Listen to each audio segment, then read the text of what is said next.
At 3:30, we got another top 25 game. We got Iowa State, who's 1-0, driving number 21, Iowa, who is 1-0. Iowa favored by 2.5 points on CBS. Rocco Becht for the Cyclones went 20-26 last week, threw for 267 yards, 2 touchdowns, 0 interceptions. Abu Sama III had 5 carries for 36 yards, and Jalen Noel had 8 catches for 135 yards and a touchdown. Cade McNamara for the Hawkeyes went 21-31, threw for 251 yards, 3 touchdowns, 0 interceptions. Caleb Johnson had 11 carries for 119 yards on the ground and 2 touchdowns, and Reese Vanderzee had 5 catches for 66 yards and 2 touchdowns. Iowa is 47-23 all-time against Iowa State. Last game went to Iowa in 2023.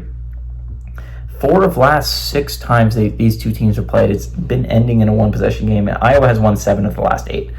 This should be an ugly football game. It's always an ugly football game between the Cy-Hawk rivalry, but maybe it won't be this year. I think it probably is ugly, but there's a chance it's not, right?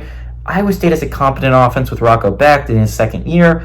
Iowa actually looked somewhat competent. I'm not going to say an offensive juggernaut, but an offense that could put up points, that's big. That's a big thing for the Iowa Hawkeyes offense.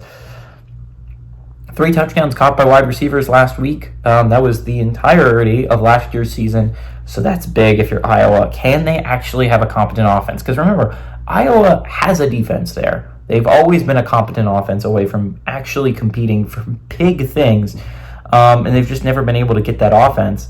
Do they have it this year? And honestly, I kind of think they do. I'm kind of buying in to the Cade McNamara hype. I mean, it's not super hype, but can he have a competent offense? And Cade McNamara, when he was healthy at Michigan, was competent enough. He wasn't J.J. McCarthy, which is why he ended up transferring away. J.J. McCarthy was actually a really good QB, but Cade McNamara had a competent offense when he was at Michigan.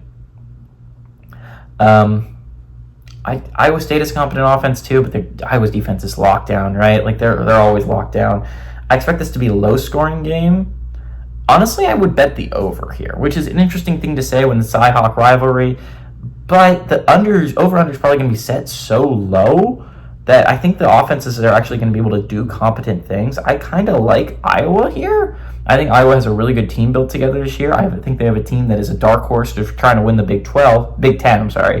I like Iowa here. I like Iowa to win. I like Iowa to cover at home.